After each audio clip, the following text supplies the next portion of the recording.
Hello everyone, स्वागत है एक बार फिर से आप सभी का आपके अपने यूट्यूब चैनल स्टेट पीसीएस सब में। हम सॉल्व कर रहे हैं आर ओ प्रीलिम्स एग्ज़ाम के लिए हिंदी टेस्ट सीरीज। ये 14वें नंबर का आज टेस्ट है। इसके पहले हमने 13 टेस्ट सॉल्व कर लिए हैं और ये 13 टेस्ट से संबंधित जो वीडियो है यूट्यूब चैनल पे हमारे अपलोड है और साथ ही इसका जो PDF है टेलीग्राम चैनल पे अपलोड है। तो टेलीग्राम चैनल का जो लिंक है हमारे इस वीडियो के डिस्क्रिप्शन बॉक्स में दिया है, वहाँ से आप लोग टेलीग्राम ज्वाइन कर सकते हैं। खैर, टेलीग्राम पे विवाद चल रहा है, कुछ लोग कह रहे हैं कि बैन हो जाएगा, इंडिया में भी बैन हो जाएगा। खैर, जब होगा तब देखा जाएगा। अभी जो है ये सारे PDF चैनल पे अपलोड हैं, आप लोग ज्वाइन करके PDF प्राप्त कर सकते हैं और साथ ही टेस्ट को सॉल्व कर सकते हैं अच्छे से। तो आपका एग्ज़ाम 22 दिसंबर को डिसाइड है और अभी आपके पास टाइम है, तो आप अच्छे से तैयारी कर लीजिए। हिंदी में कोशिश करिए कि आप 57 तो ज़रूर करिए, 57 तक ले जाइए और GS में भी अच्छा स्कोर करिए, ताकि इतने सारे फॉर्म पड़े हैं तो उसमें आप फाइट कर सकें अच्छे से। और अगर अच्छे से अभी भी टाइम है, तैयारी कर लेंगे तो हो जाएगा। तो चलिए आगे बढ़ते हैं और स्टार्ट करते हैं अपना ये टेस्ट सीरीज। तो टेस्ट सीरीज स्टार्ट करने से पहले आप लोगों से रिक्वेस्ट है कि चैनल पे यदि नए हैं तो चैनल को प्लीज़ सब्सक्राइब कर लीजिए, साथ ही बेल आइकन को प्रेस कर लीजिए ताकि कोई भी वीडियो चैनल पे अपलोड हो तो सबसे पहले नोटिफिकेशन आपको प्राप्त हो। और वीडियो को लाइक और शेयर करना तो बिल्कुल मत भूलिएगा, क्योंकि आपके एक लाइक और एक शेयर से हमें कुछ बेहतर करने के लिए हमेशा प्रेरणा मिलती रहती है। तो चलिए स्टार्ट करते हैं अपना ये वीडियो। पहला प्रश्न है, निम्नलिखित में से पर्यायवाची के असत युग्म की पहचान कीजिए। ऑप्शन ए है मंडन का अनुमोदन, ऑप्शन बी है रंक का अकिंचन, ऑप्शन सी है मुक्ति का स्वतंत्र, ऑप्शन डी है यमुना का कालगंगा। तो यहाँ पे असत्य युग्म की पहचान करना है, तो यहाँ पे जो असत्य हो जाएगा वह हो जाएगा ऑप्शन सी, क्योंकि मुक्ति का जो पर्यायवाची होगा वह स्वतंत्र नहीं होगा। मुक्ति का पर्यायवाची होता है मोक्ष, निर्वाण, परम गति, अमृत तत्व और परम पद। तो यहाँ पे स्वतंत्र जो है, स्वतंत्र का जो पर्यायवाची होगा यह हो जाएगा मुक्त, आज़ाद, खुला, स्वच्छंद। तो ये सब स्वतंत्र के पर्यायवाची हो जाएंगे और मुक्ति के पर्यायवाची हमने देखा तो दोनों अलग अलग हैं, एक शब्द का पर्यायवाची नहीं है। तो इसलिए ऑप्शन सी यहाँ पे असत्य युग्म हो जाएगा और यही इस प्रश्न का सही आंसर होगा। तो ऑप्शन सी बिल्कुल सही आंसर हो जाएगा। नेक्स्ट प्रश्न है, निम्नलिखित में से कौन सा एक पाप का पर्यायवाची नहीं है। ऑप्शन ए है अपकर्म, ऑप्शन बी है कलुष, ऑप्शन सी है पातक, ऑप्शन डी है दोषी। कौन सा इसमें से पाप का पर्यायवाची नहीं है? तो ऑप्शन डी यहाँ पे दोषी जो है यह पाप का पर्यायवाची नहीं है। ऑप्शन डी इसका सही आंसर हो जाएगा। बाकी अपकर्म, कलुष और पातक ये सब पाप के पर्यायवाची हैं, तो ऑप्शन डी यहाँ पे सही आंसर हो जाएगा। नेक्स्ट प्रश्न है, निम्नलिखित में से पर्यायवाची के असत युग्म की पहचान कीजिए। ऑप्शन ए है वनिता का वामा, ऑप्शन बी है गुड़ाकेश कृष्ण, ऑप्शन सी है थाती जमा, ऑप्शन डी है शाश्वत अमर अमर्त्य। तो यहाँ पे कौन सा असत युग्म है? तो ऑप्शन बी यहाँ पे असत युग्म हो जाएगा, क्योंकि गुड़ाकेश जो है यह अर्जुन का पर्यायवाची है, अर्जुन का पर्यायवाची होगा, यह कृष्ण का पर्यायवाची नहीं है। तो दोनों शब्द अलग अलग हैं, अलग अलग शब्दों के पर्यायवाची दिए हुए हैं यहाँ पे। तो ऑप्शन बी इसका सही आंसर हो जाएगा। बाकी वनिता का वामा बिल्कुल सही है और थाती का जमा भी सही है, शाश्वत का अमर्त्य भी सही है। तो कौन सा असत्य युग्म है? तो ऑप्शन बी यहाँ पे असत्य युग्म हो जाएगा। प्रश्न के अकॉर्डिंग सही आंसर यही होगा। नेक्स्ट प्रश्न है, निम्नलिखित में से कौन तरंग का पर्यायवाची नहीं है? उर्मी, पीची, उल्लोल, तलछट।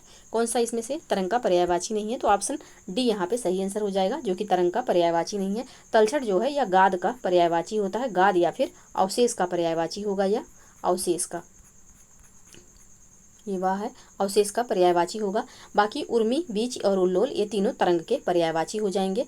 तो यहाँ पे ऑप्शन डी इसका सही आंसर हो जाएगा। ऑप्शन डी यहाँ पे सही आंसर होगा। नेक्स्ट प्रश्न है, निम्नलिखित में से पर्यायवाची के सही युग्म की पहचान कीजिए। ऑप्शन ए है मुद्रिका मुद्रिका, ऑप्शन बी है अज्ञानी का भिज्ञ, ऑप्शन सी है हुतासन का तमस, ऑप्शन डी है अपकार का अनादर। तो यहाँ पे पूछा गया है कौन सा सही युग्म है, उसकी पहचान करना है। तो इसका जो सही आंसर हो जाएगा यह हो जाएगा ऑप्शन ए, मुद्रिका, जो मुद्रिका दिया हुआ है बिल्कुल सही पर्यायवाची है यहाँ पे। ऑप्शन ए यहाँ पे सही आंसर हो जाएगा। बाकी अज्ञानी का जो पर्यायवाची होता है वह भिज्ञ नहीं होगा, अज्ञानी का पर्यायवाची है अनभिज्ञ, अनजान, मूर्ख, पागल, अज्ञ, अज्ञानी। तो ऑप्शन बी सही नहीं है। ऑप्शन सी का जो हुतासन तमस दिया हुआ है यह सही नहीं है, क्योंकि तमस जो है अंधकार का पर्यायवाची है, हुतासन जो है यह अग्नि का पर्यायवाची है। अपकार जो है अहित, अनिष्ट, बुराई, अमंगल का पर्यायवाची है, जबकि अनादर जो है यह अपमान, अवज्ञा का पर्यायवाची है। तो दोनों यहाँ पे जो पेयर में दिए हुए हैं शब्द, ये दोनों इन सब अलग अलग शब्दों के पर्यायवाची हैं। बाकी ऑप्शन ए में जो दिया हुआ है मुद्रिका मुद्रिका बिल्कुल सही पर्यायवाची है, तो यहाँ पे सही युग्म पूछा गया तो ऑप्शन ए इसका सही आंसर हो जाएगा। नेक्स्ट प्रश्न है, पर्यायवाची की दृष्टि से एक वर्ग अशुद्ध है। मनोज, मार, रतिपति, नग, नग, गज, मतंग। ऑप्शन सी में है अभ्र, फलक, खगोल। ऑप्शन डी में है परिधान, पट, वसन। तो कौन सा यहाँ पे अशुद्ध है यह पूछा गया है, तो ऑप्शन बी में जो दिया हुआ है, देखिए नग का जो पर्यायवाची होगा यह हो जाएगा पर्वत। गज और मतंग ये हाथी के पर्यायवाची हैं। तो ऑप्शन यहाँ पे ऑप्शन बी जो है, यहाँ पे दो शब्दों के पर्यायवाची दिए हुए हैं, बाकी सब में एक एक। मनोज, मार और रतिपति ये कामदेव का पर्यायवाची है। अभ्र, फलक और खगोल अंतरिक्ष का पर्यायवाची हो जाएगा। और परिधान, पट और वसन यह वस्त्र का पर्यायवाची हो जाएगा। तो जो तीनों ऑप्शन दिए हुए हैं इनमें सब एक ही शब्दों के ही पर्यायवाची हैं। बाकी जो ऑप्शन बी में है इस यहाँ पे दो शब्द यानी कि पर्वत और हाथी का पर्यायवाची दिया हुआ है, तो इसलिए यह वर्ग अशुद्ध हो जाएगा। तो ऑप्शन बी यहाँ पे सही आंसर हो जाएगा। नेक्स्ट प्रश्न है, पर्यायवाची के दृष्टि से एक वर्ग अशुद्ध है। ऑप्शन ए चंचला, चपला, दामिनी। ऑप्शन बी जात, वेद, वैश्वानर, निकेतन। ऑप्शन सी केकी, शिखंडी, ध्वजी। ऑप्शन डी द्रुम, बिटप, अगम। तो यहाँ पे इसका जो सही आंसर हो जाएगा वह कौन सा होगा, तो इसका सही आंसर हो जाएगा ऑप्शन बी जात, वेद और वैश्वानर तो अग्नि के पर्यायवाची हैं, लेकिन निकेतन जो है यह घर का पर्यायवाची हो जाएगा। तो दो अलग अलग शब्दों का यहाँ पे पर्यायवाची दिया हुआ है, तो इसलिए ऑप्शन बी इसका सही आंसर हो जाएगा। बाकी ये शब्द जो है बिजली का और दुम, बिटप ये पेड़ का यहाँ पे पर्यायवाची दिया हुआ है। तो ऑप्शन बी में दो शब्द अलग अलग शब्दों का है, इसलिए यह अशुद्ध हो जाएगा। तो ऑप्शन बी इसका सही आंसर होगा। नेक्स्ट प्रश्न है, निम्न में से कौन एक चांदनी का पर्यायवाची शब्द नहीं है। चंद्रिका, चंद्र, चंद्रकला, मरीच। कौन चांदनी का पर्यायवाची नहीं है, तो चंद्र जो है यह चांदनी का पर्यायवाची ना होकर के चंद्रमा का यह पर्यायवाची है। तो इसका जो सही आंसर हो जाएगा ऑप्शन सी हो जाएगा। नेक्स्ट प्रश्न है, निम्नलिखित पर्यायवाची युग्म में से असत्य युग्म की पहचान कीजिए। ऑप्शन ए है मरीच का किरण। ऑप्शन बी है व्योम का अनंत। ऑप्शन सी है कांतार का कानन। ऑप्शन डी है द्विज का दारा। तो यहाँ पे पूछा गया है कौन सा असत्य युग्म है, तो मारीच का किरण बिल्कुल सही है, व्योम का अनंत ही होता है पर्यायवाची। ऑप्शन सी में है कांतार कानन, ये भी सही है। द्विज जो यहाँ पे दारा दिया हुआ है ये गलत है, क्योंकि द्विज जो है इसका जो पर्यायवाची होता है ब्राह्मण हो जाएगा, पक्षी हो जाएगा, दांत हो जाएगा द्विज का पर्यायवाची, जबकि दारा जो है यह पत्नी का पर्यायवाची है। तो दोनों अलग अलग शब्द यहाँ पे दिए हुए हैं, तो ऑप्शन डी इसका सही आंसर हो जाएगा। नेक्स्ट प्रश्न है, निम्नलिखित में से कौन एक सोना का पर्यायवाची शब्द नहीं है। कासार, हाटक, पुष्कल, कनक। कौन सा यहाँ पे सोना का पर्यायवाची नहीं है यह पूछा गया है। तो सोना का यहाँ पे जो पर्यायवाची नहीं है वह है ऑप्शन ए कासार। कासार जो है यह जलाशय का पर्यायवाची हो जाएगा, यह सोना का पर्यायवाची यानी कि गोल्ड का पर्यायवाची नहीं होता। तो ऑप्शन ए यहाँ पे सही आंसर हो जाएगा। बाकी हाटक, पुष्कल और कनक ये तीनों सोना के पर्यायवाची हैं। ऑप्शन ए इसका सही आंसर हो जाएगा। नेक्स्ट प्रश्न है, हर एक व्यक्ति देश की उन्नति में अपना यथासंभव सहयोग दे रहा है। उपयुक्त वाक्य में हर एक किस प्रकार का विशेषण है। तो यह हर एक जो है यह यहाँ पे प्रत्येक बोधक विशेषण हो जाएगा। ऑप्शन सी इसका सही आंसर हो जाएगा। नेक्स्ट प्रश्न है, निम्नलिखित शब्द में कौन सा शब्द विशेषण नहीं है। क्रोध, चालाक, चचेरा, ग्रस्त। कौन सा यहाँ पे विशेषण नहीं है, तो ऑप्शन ए में जो क्रोध दिया हुआ है या विशेषण नहीं है। क्रोध का जो विशेषण होगा यह हो जाएगा क्रुद्ध, क्रुद्ध हो जाएगा इसका विशेषण। तो ऑप्शन ए इसका सही आंसर हो जाएगा। नेक्स्ट प्रश्न है, दिए गए विकल्पों में कौन सा शब्द विशेष है। अभ्यास, ऊंचा, उत्साहित या फिर आराध्य। तो यहाँ पे पूछा गया कौन सा शब्द विशेष से है, तो ऑप्शन ए यहाँ पे सही आंसर हो जाएगा। अभ्यास जो है यहाँ पे विशेष से हो जाएगा। नेक्स्ट प्रश्न है, प्रवीण, यहाँ पे बहुत होगा ये, सॉरी मिसप्रिंट हो गया है। प्रवीण बहुत तेज विद्यार्थी है। इस वाक्य में बहुत शब्द है। विशेषण, प्रविशेषण, विशेष या फिर प्रत्येक बोधक विशेषण। तो यहाँ पे विद्यार्थी के पहले क्या लगा हुआ है, तेज। तो तेज क्या हो गया, विशेषण हो गया। और विशेषण के पहले भी एक विशेषण लगा है, बहुत तेज। तो ये हो जाएगा, जो विशेषण की भी विशेषता बताए वह प्रविशेषण होता है। तो इसलिए ऑप्शन बी इसका सही आंसर हो जाएगा। यहाँ पे बहुत जो है यह प्रविशेषण है, तेज जो है वह विशेषण है और विद्यार्थी जो है यह विशेष है। तो ऑप्शन बी इसका सही आंसर हो जाएगा। नेक्स्ट प्रश्न है, दिए गए विकल्पों में से कौन सा शब्द विशेष है। दिए गए विकल्पों में से कौन सा शब्द यहाँ पे विशेष है यह पूछा गया है प्रश्न संख्या 15 में। अभ्यास, ऊंचा, उत्साहित और आराध्य। कौन सा यहाँ पे विशेष है, तो अभी हमने ऊपर देखा कि अभ्यास जो है यहाँ पे विशेष है। ऑप्शन इसका सही आंसर हो जाएगा। नेक्स्ट प्रश्न है, दिए गए विकल्पों में नेक्स्ट प्रश्न है, दिए गए विकल्पों में विशेषण शब्द की पहचान कीजिए। यहाँ पे विकल्प दिए हुए हैं यहाँ, और उसमें से विशेषण शब्द की पहचान करना है। कृषि, चर्चित, गरीबी, घृणा, कौन सा यहाँ पे विशेषण है?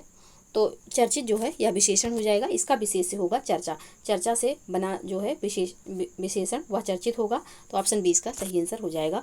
नेक्स्ट प्रश्न है, दिए गए विशेष से विशेषण युग्म में गलत युग्म की पहचान कीजिए। ये विशेष है और ये विशेषण यहाँ पे दिया हुआ है। तो जादू का जादूगर, ऑप्शन ए हो गया। ऑप्शन बी है ताप का तपित, ऑप्शन सी है प्राची का प्रतीची, ऑप्शन डी है प्रस्ताव का प्रस्तावित। तो यहाँ पे पूछा गया है कौन सा युग्म जो है वह गलत है। तो यहाँ पे गलत युग्म जो हो जाएगा वह हो जाएगा ऑप्शन सी, प्राची का जो प्रतीची दिया हुआ है यह यहाँ पे विलोम दे दिया गया है। प्राची मतलब पूर्व, प्रतीची मतलब पश्चिम। तो इसका जो सही आंसर होगा वह हो जाएगा ऑप्शन सी, यानी कि ये दोनों एक दूसरे के विलोम दिए हुए हैं, या विशेष विशेषण नहीं है। तो ऑप्शन सी इसका सही आंसर हो जाएगा। नेक्स्ट प्रश्न है, निम्नलिखित विशेष विशेषण युग्मों में सही सुमेलित नहीं है। समय का सामयिक, विवाह का विवाहित, विधि का वैध या फिर वेद का वैदिक, कौन सा यहाँ पे सही सुमेलित नहीं है? तो इसका जो सही आंसर हो जाएगा यह हो जाएगा option D, sorry option B. विवाह का जो विवाहित दिया हुआ है यह यहाँ पे सही नहीं है, क्योंकि विवाह विशेष है, इसका जो विशेषण होता है यह हो जाएगा वैवाहिक, वैवाहिक हो जाएगा विवाह का विशेषण। विवाह जो है यह विशेष है और वैवाहिक जो है यह विशेषण है, विवाहित नहीं होता है। तो ऑप्शन बी यहाँ पे सुमेलित नहीं है, यही इसका आंसर हो जाएगा। इसका सही आंसर भी हमने देख लिया। नेक्स्ट प्रश्न है, विद्वान व्यक्ति पूज्य होते हैं, उपयुक्त वाक्य में विशेषण है। गुणवाचक विशेषण, संख्यावाचक, परिमाणवाचक विशेषण या फिर सार्वनामिक विशेषण। विद्वान व्यक्ति पूज्य होते हैं, तो यहाँ पे गुण की चर्चा हो रही है तो गुणवाचक विशेषण हो जाएगा। ऑप्शन ए इसका सही आंसर होगा। नेक्स्ट प्रश्न है, तुम अपना काम किस प्रकार से करते हो, वाक्य में किस प्रकार का विशेषण प्रयुक्त हुआ है। तुम अपना काम किस प्रकार से करते हो, वाक्य में किस प्रकार का विशेषण प्रयुक्त हुआ है। गुणवाचक, संख्यावाचक, संकेतवाचक या फिर प्रश्नवाचक। तो इसका जो सही आंसर हो जाएगा यह हो जाएगा ऑप्शन डी, प्रश्नवाचक। प्रश्नवाचक, यहाँ पे प्रश्न पूछा गया है तो प्रश्नवाचक विशेषण होगा। ऑप्शन डी सही आंसर। नेक्स्ट प्रश्न है, बाध्य का विलोम शब्द निम्नलिखित में से कौन सा है। भव्य, अबाधित, अबाध्य या फिर भद्र। तो अभद्र। तो यहाँ पे बाध्य का विलोम शब्द पूछा गया है, तो बाध्य का जो विलोम हो जाएगा वह हो जाएगा ऑप्शन सी, अबाध्य। ऑप्शन सी यहाँ पे सही आंसर हो जाएगा। और अभद्र जो है इसका जो विलोम हो जाएगा यह हो जाएगा भद्र। बाधित, अबाधित का विलोम हो जाएगा बाधित। और भव्य का जो विलोम हो जाएगा वह हो जाएगा सामान्य। भव्य का विलोम होगा सामान्य और अबाधित का विलोम हो जाएगा बाधित। अबाध्य का विलोम है बाध्य और अभद्र का विलोम हो जाएगा भद्र। तो यहाँ इस प्रश्न का जो सही आंसर हो जाएगा ऑप्शन सी हो जाएगा। नेक्स्ट प्रश्न है, मान का विलोम शब्द निम्न में से कौन सा है। सम्मान, सामान, गौड़ या फिर अपमान। मान का जो विलोम हो जाएगा यहाँ पे अपमान हो जाएगा। ऑप्शन डी इसका सही आंसर होगा। बाकी जो है ऑप्शन, हाँ, मान का जो विलोम ऑप्शन डी अपमान हो जाएगा। नेक्स्ट प्रश्न है, सुयस का विलोम शब्द निम्न में से कौन सा है। कुलक्षण, अपयश, कुसमय या फिर दुसाध्य। सुयस का विलोम क्या हो जाएगा, तो सुयस का विलोम हो जाएगा अपयश। ऑप्शन बी यहाँ पे सही आंसर होगा। सुयस का विलोम अपयश होगा। ऑप्शन बी बिल्कुल सही आंसर है। नेक्स्ट प्रश्न है, बाकी कुलक्षण का यहाँ पे जो और विकल्प दिए हुए हैं, कुलक्षण का विलोम हो जाएगा सुलक्षण और कुसमय का विलोम हो जाएगा सुसमय। दुसाध्य का विलोम हो जाएगा सुसाध्य। तो यहाँ पे जो सुयस का विलोम हो जाएगा वह हो जाएगा अपयश। ऑप्शन बी यहाँ पे सही आंसर हो जाएगा। नेक्स्ट प्रश्न है, शस्त्र का विलोम शब्द निम्न में से कौन सा है। शास्त्र, शिक्षा, अख या फिर निशंक। तो शस्त्र का यहाँ पे विलोम पूछा गया है, तो शस्त्र का जो विलोम हो जाएगा वह हो जाएगा अस्त्र। दरअसल ये मिसप्रिंट हो गया है, यहाँ पे अस्त्र होना चाहिए था, अस्त्र। शस्त्र का विलोम अस्त्र हो जाएगा। ऑप्शन सी यहाँ पे सही आंसर होगा। नेक्स्ट प्रश्न है, व्यष्टि का विलोम शब्द निम्न में से कौन सा है। अव्यस्त, समष्टि, व्याप्त या फिर अव्यावहारिक। कौन सा यहाँ पे व्यष्टि का विलोम शब्द हो जाएगा, तो व्यष्टि का विलोम हो जाएगा समष्टि। ऑप्शन बी यहाँ पे सही आंसर हो जाएगा। व्यष्टि का विलोम शब्द समष्टि होता है, जबकि व्यस्त का विलोम अव्यस्त हो जाएगा। व्याप्त का विलोम जो होगा यहाँ पे जो नीचे व्याप्त दिया हुआ है, व्याप्त का विलोम जो होगा अव्याप्त हो जाएगा। अव्यावहारिक का विलोम हो जाएगा व्यावहारिक। तो ऑप्शन बी यहाँ पे सही आंसर हो जाएगा। नेक्स्ट प्रश्न है, शांत का विलोम निम्न में से कौन सा शब्द नहीं है? अशांत, उत्तेजित, उद्विग्न या फिर अशांत। शांत का विलोम इसमें से कौन सा नहीं है? तो इसका जो सही आंसर होगा यह हो जाएगा ऑप्शन डी। अशांत जो है यह शांत का विलोम नहीं है। ऑप्शन डी यहाँ पे सही आंसर होगा, बाकी तीनों शांत के विलोम हैं।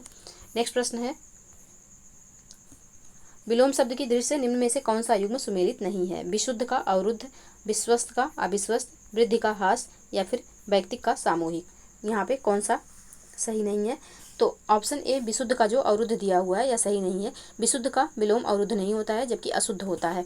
विशुद्ध का विलोम यहाँ पे अशुद्ध होगा, अवरुद्ध नहीं होगा। तो ऑप्शन ए यहाँ पे सही आंसर हो जाएगा। बाकी जो वृद्धि का हास नहीं है, ये हरास है, हरास, हरास, हाँ में आधा रा रहेगा यहाँ पे। तो ऑप्शन ए इसका सही आंसर हो जाएगा। नेक्स्ट प्रश्न है, लघु का विलोम शब्द निम्न में से कौन सा है? गुरु, दीर्घ, उपयुक्त दोनों या फिर उपयुक्त में से कोई नहीं। तो लघु का यहाँ पे विलोम दोनों हो जाएगा। गुरु यानी दीर्घ, गुरु और दीर्घ दोनों लघु के विलोम है। तो ऑप्शन सी यहाँ पे सही आंसर हो जाएगा। नेक्स्ट प्रश्न है, महायश का विलोम शब्द निम्न में से कौन सा होगा? माननीय, महोदय, क्षुद्राशय या फिर लघुत्तम। कौन सा होगा किसका? तो महाशय का विलोम कौन सा हो जाएगा? तो महाशय का जो विलोम होगा यह हो जाएगा क्षुद्राशय। ऑप्शन सी यहाँ पे सही आंसर हो जाएगा। लघुत्तम का जो यहाँ विलोम होगा यह हो जाएगा महत्तम। तो ऑप्शन सी बिल्कुल सही आंसर। नेक्स्ट प्रश्न है, मधुर का विलोम शब्द निम्न में से कौन सा नहीं है? आमधुर, कटु, कर्कश या फिर रुक्ष। तो मधुर का जो विलोम यहाँ पे नहीं होगा यह हो जाएगा रुक्ष। ऑप्शन डी यहाँ पे सही आंसर हो जाएगा। रुक्ष का जो विलोम होता है यह होता है मर्षण। मर्षण यहाँ पे होता है मर्षण। बाकी मधुर का विलोम होगा आमधुर, कटु और कर्कश, तीनों हो जाएगा। तो ऑप्शन डी यहाँ पे सही आंसर हो जाएगा। नेक्स्ट प्रश्न है, निम्नलिखित में से किस शब्द की वर्तनी शुद्ध है? प्रतिद्वंदी, सैया, सर्वश्रेष्ठ या फिर हितैषी। कौन सी यहाँ पे किस शब्द की वर्तनी शुद्ध है? तो यहाँ पे जो सही आंसर हो जाएगा वह हो जाएगा ऑप्शन डी। हितैषी की वर्तनी यहाँ पे शुद्ध है। ऑप्शन डी इसका सही आंसर होगा। बाकी प्रतिद्वंदी जो है या प्रति और दा में भी आधा वार रहेगा और दोनों दा में आधा आधा वार रहेगा। तो प्रतिद्वंदी इस तरीके से लिखा जाएगा। सैया जो है यह इस तरीके से लिखा जाएगा। और सर्वश्रेष्ठ नहीं होता है, सर्वश्रेष्ठ होगा, ठा रहेगा इसमें। तो सर्वश्रेष्ठ, श्रेष्ठ इस तरीके से लिखा जाएगा। तो यहाँ पे हितैषी जो है या पहले से ही शुद्ध रूप में लिखा हुआ है। ऑप्शन डी इसका सही आंसर हो जाएगा। नेक्स्ट प्रश्न है, निम्नलिखित में से अशुद्ध वर्तनी वाले शब्द की पहचान कीजिए। वैधव्य, यथेष्ट, पश्चाताप या फिर पुनरुत्थान। कौन सा यहाँ पे अशुद्ध वर्तनी वाला शब्द है?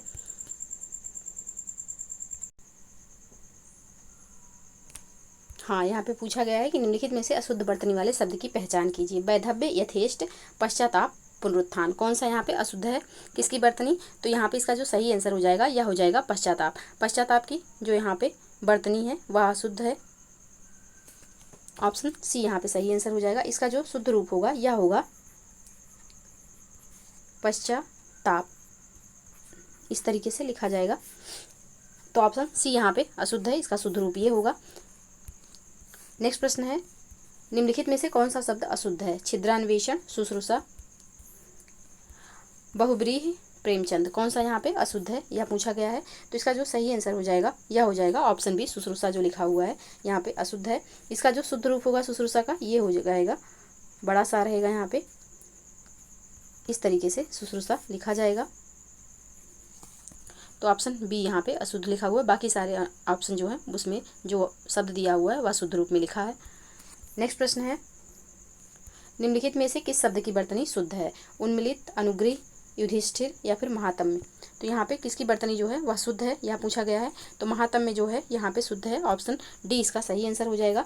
बाकी उन्मीलित नहीं होता है, उन्मीलित होता है, माँ पे बड़ी की मात्रा रहेगा, उन्मीलित इस तरीके से लिखा जाएगा। और अनुग्रह नहीं होता है, अनुग्रह होता है, अनुग्रह इस तरीके से लिखा जाएगा। और युधिष्ठिर जो है, एक मिनट, युधिष्ठिर इस तरीके से लिखा जाएगा। तो यहाँ पे इनका शुद्ध रूप हमने देख लिया। जो पहले से शुद्ध है वो है ऑप्शन डी। नेक्स्ट प्रश्न है, निम्नलिखित में से अशुद्ध वर्तनी वाले शब्द की पहचान कीजिए। कुमुदनी, केंद्रीकरण, सहस्त्र या फिर निरोग। कौन सा यहाँ पे अशुद्ध है? तो ऑप्शन ए में जो कुमुदनी दिया हुआ है यह अशुद्ध लिखा हुआ है। कुमुदिनी होता है, दा पे छोटी की मात्रा और ना पे बड़ी की मात्रा, कुमुदिनी इस तरीके से लिखा जाएगा। तो ऑप्शन ए यहाँ पे अशुद्ध है, इसका शुद्ध रूप ये होगा। बाकी सारे ऑप्शन सही हैं। नेक्स्ट प्रश्न है, निम्नलिखित में से किस शब्द की वर्तनी शुद्ध नहीं है? ज्वाजल्यमान, जागृत, राजन या फिर प्राणिबिंद। किसकी यहाँ पे वर्तनी जो है यह शुद्ध नहीं है?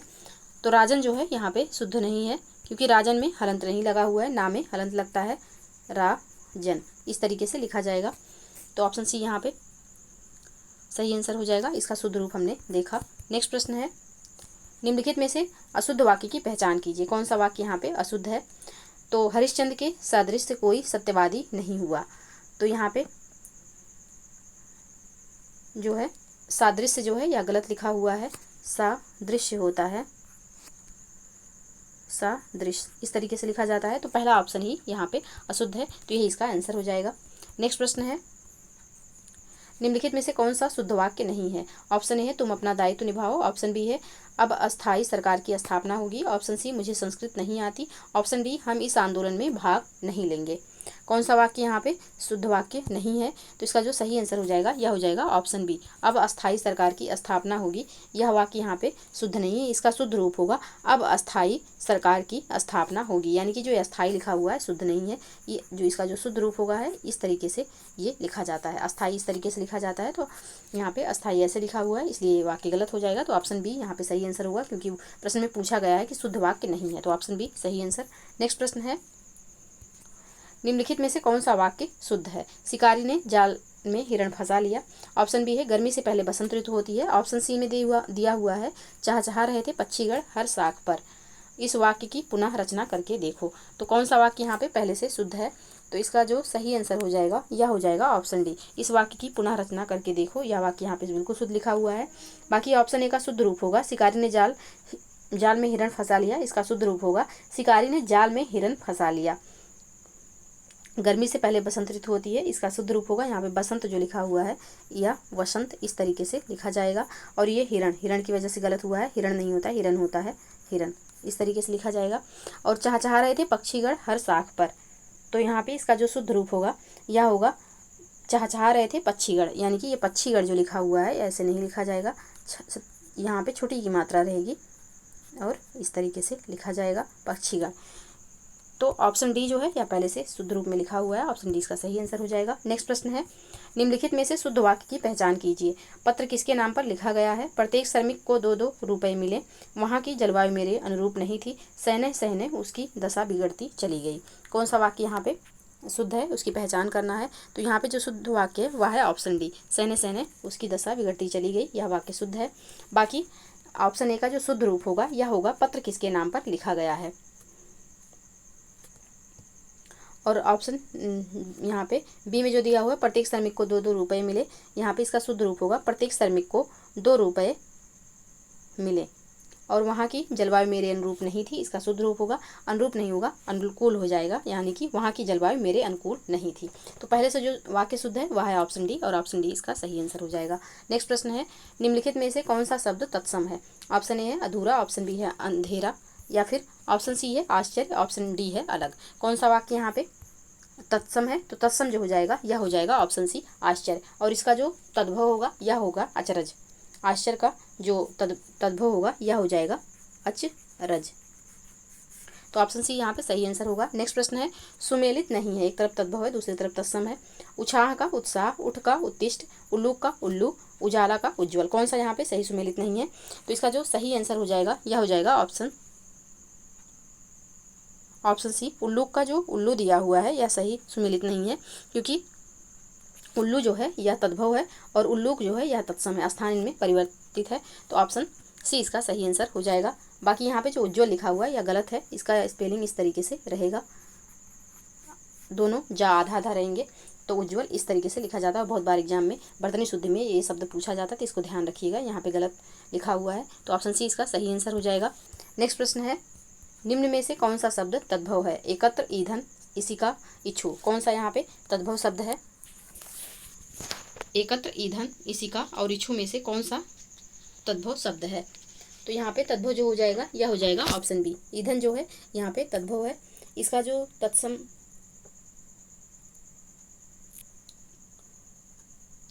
तत्सम होगा वह हो जाएगा ईंधन, इस तरीके से लिखा जाएगा ईंधन। तो ऑप्शन बी यहाँ पे सही आंसर होगा। नेक्स्ट प्रश्न है, निम्न में कौन युग्म बेमेल है? अवर का ओर, ओझा का उपाध्याय, अवश्याय का ओस, उखल का उखल। तो यहाँ पे कौन सा जो है युग्म बेमेल है? तो इसका जो सही आंसर होगा यह हो जाएगा ऑप्शन बी।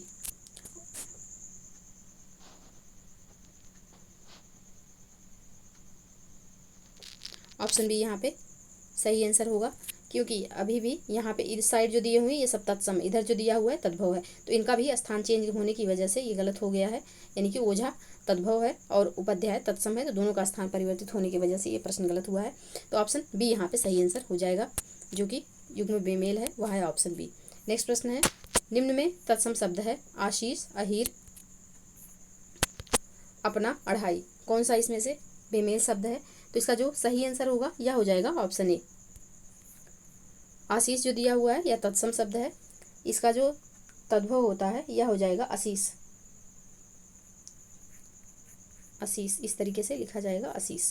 तो ऑप्शन ए यहाँ पे सही आंसर होगा। नेक्स्ट प्रश्न है, बेमेल है, एक तरफ तत्सम है दूसरी तरफ तद्भव दिया हुआ है। स्तंभ का खंभा, खरजू का खाज, खेल का खेला, छुर का खुर। कौन सा यहाँ पे बेमेल है? तो यहाँ पे खेल का जो खेला दिया हुआ है यह यहाँ पे बेमेल है। ऑप्शन सी इसका सही आंसर होगा, क्योंकि खेल जो है या खेल जो होगा यहाँ पे तत्सम हो जाएगा और खेला जो होगा या खेला जो है यहाँ पे तत्सम है और खेल जो है यह तद्भव हो जाएगा। तो स्थान इसमें भी चेंज है, तो ऑप्शन सी इसका सही आंसर होगा, जो कि बेमेल है। बाकी सब सही सुमेलित है यहाँ पे। नेक्स्ट प्रश्न है, निम्न में तद्भव शब्द है कपाट, कूप, कूड़ा या फिर कोण। कौन सा यहाँ पे तद्भव शब्द है? तो कूड़ा जो है यहाँ पे वह तद्भव शब्द है। ऑप्शन सी इसका सही आंसर होगा। इसका जो तत्सम होगा यह हो जाएगा कूट। बाकी कपाट का जो तद्भव होगा या कपाट का जो यहाँ पे तद्भव होगा वह हो जाएगा किवाड़, और कूप का हो जाएगा कुआं, और कोड़ का हो जाएगा कोना। कोड़ का जो तद्भव होगा यह हो जाएगा कोना। नेक्स्ट प्रश्न है, निम्न में से कौन सा युग्म सुमेलित है? चांद का चंद्र, चीता का चित्रकार, चोच का चौंच या फिर चौखट का चतुष्काठ। कौन सा यहाँ पे सुमेलित है? तो इसका जो सही आंसर जो है वो ऑप्शन बी हो जाएगा। चीता का चित्रकार जो दिया हुआ है यह यहाँ पे सुमेलित है। बाकी चांद का जो होता है, यहाँ पे प्रश्न में होना चाहिए कौन सा युग्म सही सुमेलित नहीं है, यहाँ पे नहीं होना चाहिए, क्योंकि चीता का चित्रकार नहीं होता है। चीता का जो तत्सम होगा वह हो जाएगा चित्रक। तो यहाँ पे ऑप्शन बी जो है यह सुमेलित नहीं है।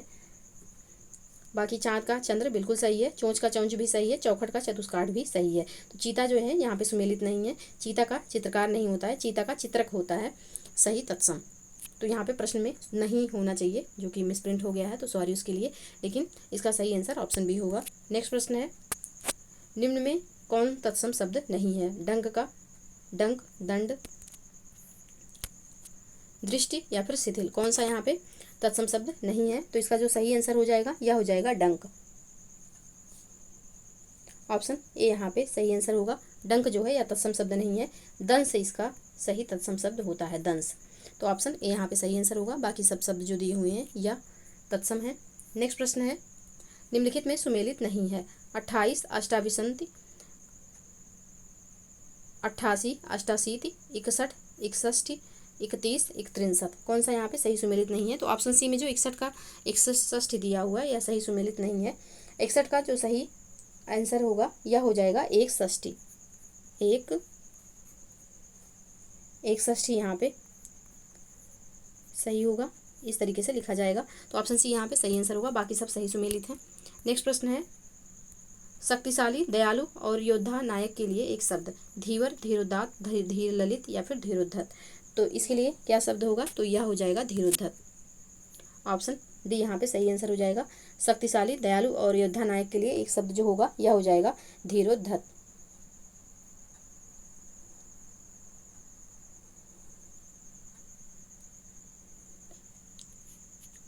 नेक्स्ट प्रश्न है, यहाँ पे 1 मिनट, जो शक्तिशाली, दयालु और योद्धा नायक के लिए एक शब्द यहाँ पे क्या होगा? तो एक शब्द धीरोदात्त हो जाएगा, धीरोद्धत नहीं होगा। तो ऑप्शन बी यहाँ पे सही आंसर होगा।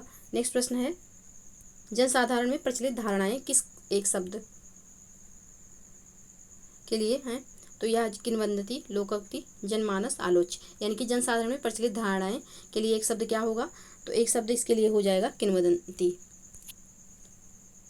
किंवदंती हो जाएगा, ऑप्शन यहाँ पे सही आंसर होगा।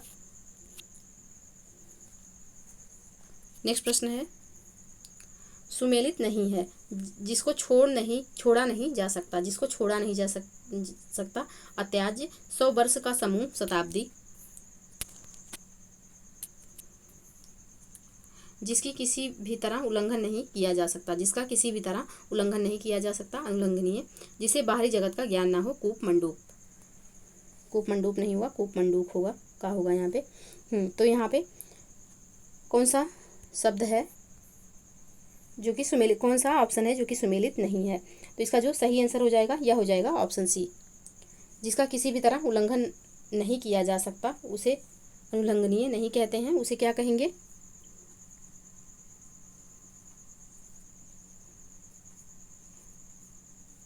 अनुल्लंघनीय नहीं कहते हैं, अनुल्लंघनीय कहते हैं। यहाँ पे वर्तनी संबंधी गलती है, तो इस वजह से ये जो ऑप्शन है यह गलत हो जाएगा। तो जिसका किसी भी तरह उल्लंघन नहीं किया जा सकता उसे अनुल्लंघनीय कहते हैं, तो ऑप्शन सी यहाँ पे सही आंसर हो जाएगा, जो कि सुमेलित नहीं है और सब सही सुमेलित है। नेक्स्ट प्रश्न है, पश्चिम और उत्तर दिशाओं के मध्य का कोण को कहते हैं ईशान, आग्नेय, वायव्य, नैऋत्य। क्या कहते हैं पश्चिम और उत्तर दिशाओं के मध्य के कोण को, तो वायव्य कहते हैं, ऑप्शन सी यहाँ पे सही आंसर हो जाएगा। ईशान जो है या उत्तर और पूर्व की दिशाओं के मध्य का जो कोण होता है उसे ईशान कहते हैं। साथ ही आग्नेय जो है या पूर्व और दक्षिण के बीच का जो कोण होता है वह आग्नेय होता है।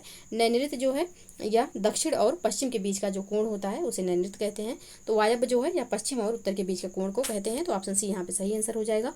नेक्स्ट प्रश्न है, जिसने प्रतिष्ठा प्राप्त कर ली हो वाक्य हेतु उपयुक्त शब्द है प्रतिष्ठित, प्रतिवाय, प्रतिकल्प या फिर महत्वाकांक्षी। जिसने प्रतिष्ठा प्राप्त कर ली हो तो वह प्रतिष्ठित कहलाता है, ऑप्शन यहाँ पे सही आंसर हो जाएगा।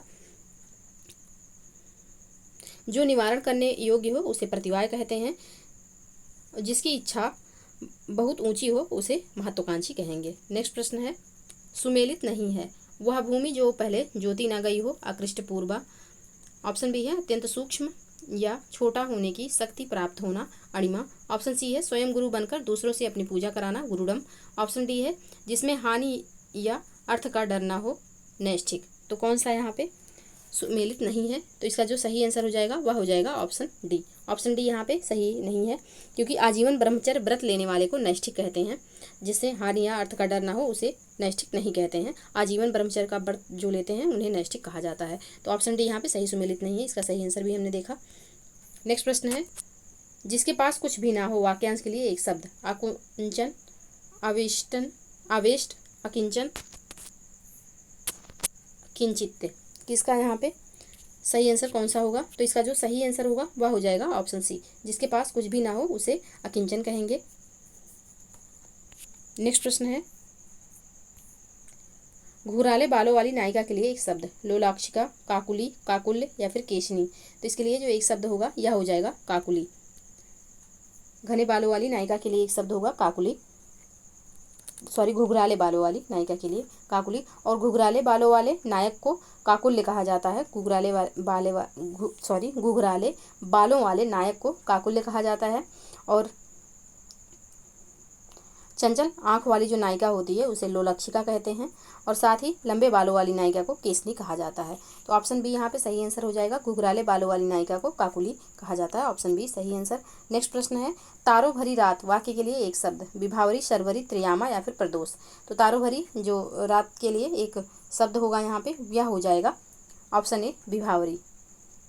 चांदनी रात को क्या कहेंगे, सरवरी कहेंगे। रात्रि का प्रथम पहर जो होता है या प्रदोष होता है, और त्रियामा रात्रि का तीसरा पहर त्रियामा होता है, तो ऑप्शन यहाँ पे सही आंसर हो जाएगा। नेक्स्ट प्रश्न है, जिसका जन्म द्वीप पर हुआ हो के लिए एक शब्द, गलितांग, द्वैपायन, द्विवेदी। उपयुक्त में से कोई नहीं, तो जिसका जन्म द्वीप पे हुआ हो उसे द्वैपायन कहेंगे, ऑप्शन बी इसका सही आंसर हो जाएगा। और 2 वेदों को जानने वाले को द्विवेदी कहा जाता है, और जिसके अंग प्रत्यंग गल गए हों उसे गलितांग कहा जाता है। तो जिसका जन्म द्वीप पर हुआ है उसे द्वैपायन कहेंगे, ऑप्शन बी यहाँ पे सही आंसर हो जाएगा। तो ये रहे 60 प्रश्न जिनको हमने सॉल्व किया। आप लोग कमेंट सेक्शन में जरूर बताइएगा कि आपको वीडियो कैसी लगी और आपके कितने प्रश्न सही हो रहे हैं। साथ ही वीडियो को लाइक और शेयर कर दीजिएगा। चैनल पे यदि नहीं है तो चैनल को प्लीज़ सब्सक्राइब कर लीजिए। मिलते हैं नेक्स्ट वीडियो में, तब तक के लिए आप लोग पढ़ते रहिए, स्वस्थ रहिए। जय हिंद, जय भारत।